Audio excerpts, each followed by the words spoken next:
Hinarvest ko na lahat ng lettuce ko and pinalitan ko na ng bago. Excited na naman ako na lumaki to para makakain na naman ako ng ganito. Sobrang fresh na, sobrang healthy pa.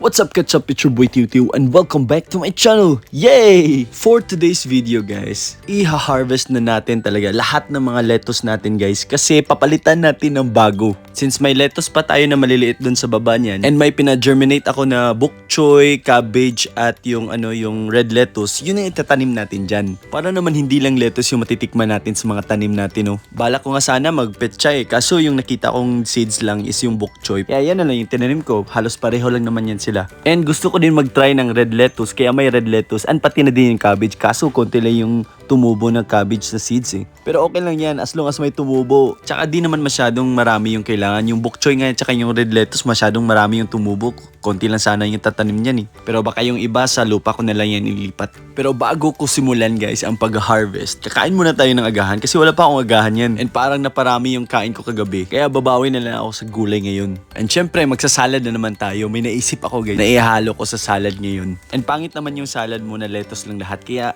lagyan din natin ng mga ibang gulay natin dito sa garden. And syempre hindi nawawala yung pipino. Konti na lang yung pipino natin guys kasi malapit na mamatay yung pipino natin kaya maliliit na yung mga bunga niya and konti na lang yung bunga. Pero buti na lang may nakuha pa rin tayong bunga dalawa. Pero wag kayong mag-alala guys kasi magtatanim pa kami ng marami pipino pero hindi na dyan kasi lugi kasi yung ibang gulay natatakpan ng mga dahon ng pipino lalo na yun din yung yung patola. And nung pabalik na sana ako sa kusina may nakita ako. May mga bunga pa pala tong Indian mango namin. And sobrang laki na ng mga bunga guys. Pero konti na lang yung naiwan kasi kinuha ni James yung iba Joke lang Jimboy. Alam nyo ba guys na pangatlong beses na to namunga ng marami guys. Ito pangatlong beses na nyo to. And kukunin natin, itry natin ihalo sa salad, di ba? Parang masarap naman to. Kasi hindi naman to masyadong maasim yung Indian mango, di ba? Manamis-namis naman to kahit medyo hilaw pa. Kaya kukuha ako ng 2 mangga para ihalo natin sa salad natin. Excited ako. Ano kayang lasa nito? Yan naman ay apple mango namin guys. Actually may bunga na din yan kaso nasira yung bunga niya. And hindi pwedeng walang lettuce. Pero konti lang muna yung kukunin natin guys. Mamaya na after kong kumain to i-harvest lahat. Kasi ako lang naman yung kakain Kaya mga ilang pirasong dahon na yung mga kinuha ko. After natin magpita, syempre hugasan muna natin. Huwag mo tong igaya sa mga kinakain mong hindi mo hinugasan. Chismis.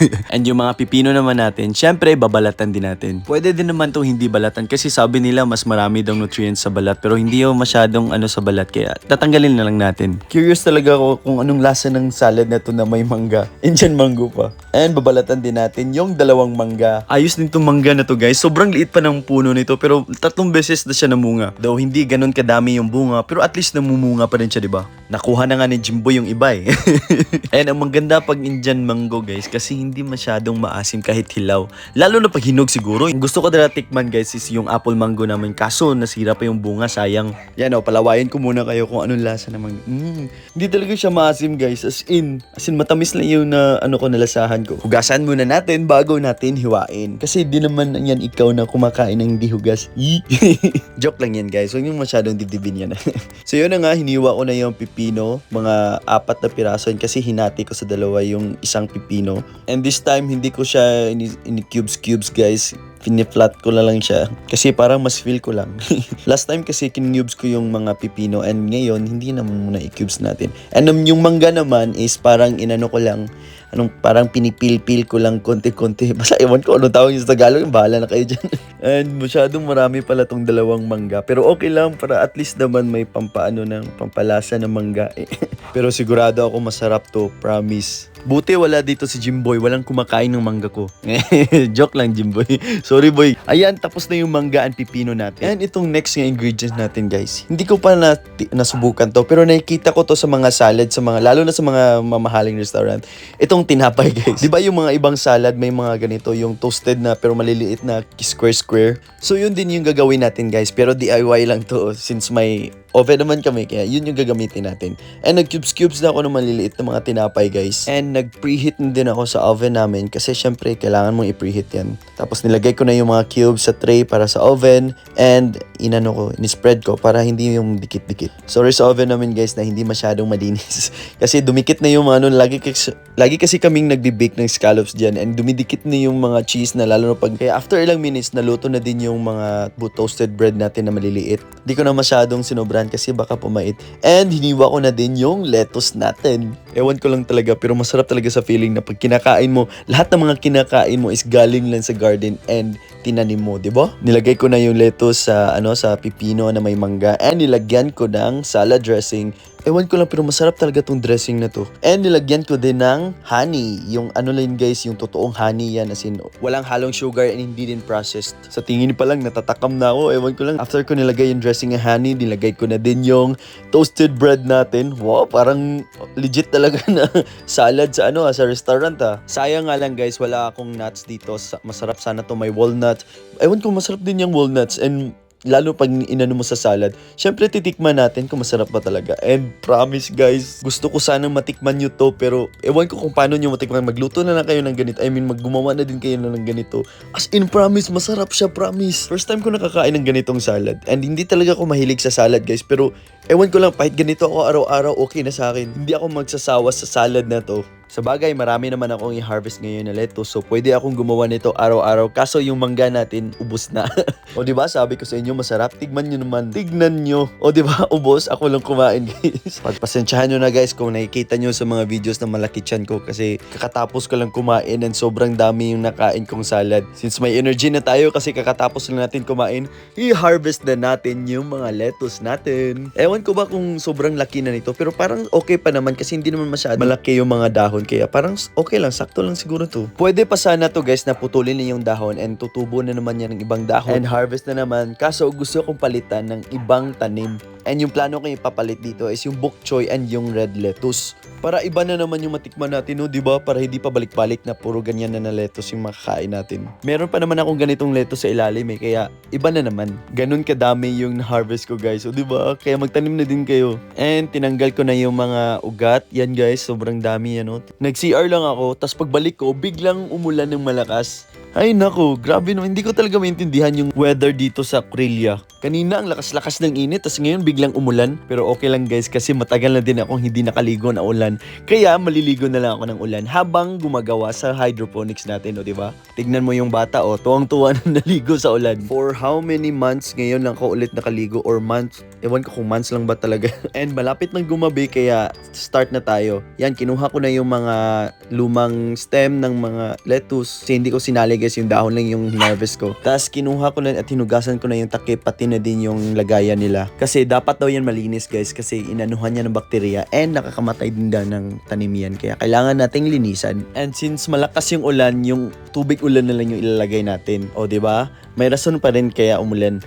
After kong hugasan, tinanggal ko na din yung mga gamot and pati yung tanim mismo sa hydroponics na cup. Kasi gagamitin na naman natin yung cup and dyan natin itatanim yung mga bago na ating tanim. O diba? Hindi sayang kasi magagamit mo pa naman yan ulit. And tignan nyo naman ako, nag-multitask ko, diba? Habang naglalagay ng tubig ulan doon, nagtatanggal din ako ng mga lumang stem ng lettuce. Ito nga pala yung mga binutas ko kagabi guys. Bumili talaga ako ng tuna box na bago and yung takip na walang butas pa, and ako na lang nagbutas para malagyan ko ng maraming butas. Kasi parang hindi naman masyadong malaking tanim tong bok choy na to, kaya dinamihan ko na ng butas. Ilagay ko na lang sa ibang box yung takip niya na 15 lang piraso yung butas. And naglagay na din ako ng fertilizer. Yun pala yung fertilizer guys. Pwede naman kayong mag-DIY. Search yun lang sa YouTube kung ano yung mga DIY na fertilizer para hindi na kayo bibili ng fertilizer. Pero hindi naman gaano kamahal yung mga fertilizer guys. Pwede kayong bumili sa online shop niyan. Kung kaya nyo bumili na kayo. And if hindi, pwede kayong mag-DIY. After ko maglagay ng fertilizer, nilagay ko na yung takip. And dito natin ilalagay yung mga cups na ginamit natin. Since kulang yun kasi 15 lang piraso yung dati, kumuha ako ng bago and pinunan ko dun sa mga kulang. Sa mga nanonood ng video hanggang dito guys, i-comment mo yung name mo and location para i-shoutout ko sa next video ko. And itatanim na natin yung mga seedlings guys. Kaso kulang yung foam ko. Yan yung maliliit na foam na itim guys. Yan yung ginamit ko dati. Kaya gagamitin lang natin is yung coco peat. Pero kahit may foam, lagyan pa rin natin ng coco peat para may kakapitan yung ugat ng tanim. Baka ibang ugat na naman yung nasa isip nyo. Kayo So yan yung ginawa ko guys. Una, kinuha ko yung foam and naglagay ako ng seedlings sa gitna ng foam. And yung cup, nilagyan ko ng coco peat and binutasan ko sa gitna para dun ilagay natin yung foam na may seedlings. Yan lang inulit-ulit ko guys hanggang sa mapuno natin yung hydroponics na yun. Kaso nga kulang yung foam natin, kaya yung iba, coco peat lang lahat. Kagaya ng seedlings na to guys, yan, yung seedling na yan, dan kukupit lang lahat yan. Pinuno ko muna ng kukupit and binotasan ko sa gitna. Hanggang sa dulo yan guys, yung makikita yung daliri mo sa ilalim. Yan. Kasi mahaba yung seedling ng bok choy guys, kaya kailangan lumagpas yung ugat doon para naman makasipsip sa tubig na may fertilizer. So yan lang ginawa ko guys sa mga walang foam. Di pa kasi dumating yung rock wool ko na in-order ko kasi dire-diretso na din yun. And since marami pang sobra na bok choy guys, yung ginawa ko na lang, tinanim ko na lang sa lupa, umatching pa ako Kasi sayang din 'di ba? And may malaking bakante diyan kasi tinanggal na yung mga kangkong and yung kamuti tops, tinanggal na namin diyan kasi medyo masakit sa mata. Kaya dyan ko na lang tinanim yung mga sobra natin mga bok choy. Grabe, ilang oras na ako dito guys, pero okay lang kasi pag malaki na to, maka-harvest na naman ako and makakain na naman kami ng masasarap. Pati yung mga sili nga pala, mga sili demonyo and yung kamatis, nilipat ko na din dyan kasi kay Bunso yan gusto niya magtanim ng sili demonyo. And ito na yung hydroponics na bok choy natin guys. Yan guys, yung unang styrofoam na yan ay bok choy yan lahat. And ito naman is yung red lettuce. Hindi ko na pinakita sa video guys kasi masyadong mahaba na. Basta yung first foam, mga bok choy yun yan. Itong pangalawa is yung red lettuce. Excited na din ko, ano kayong hugis ng red lettuce na to? Kasi pa yung nakita ko sa seedlings, yung sa karton ng seedling, mas iba yung ano niya parang basta hindi pareho nung kagaya ng green. Ayan, tuwang-tuwa na naman si Boy Tiu Tiu. May ma-harvest na naman soon. Excited na ako lumaki to sila lahat guys. Kaya kung gusto nyo magtanim guys, magtanim na kayo. Meron akong video dun sa Facebook na mga DIY na hydroponics. Kaya yun na lang yung sundin nyo. So dun po natataw sa aking vlog. Kaya hanggang sa muli, paalam!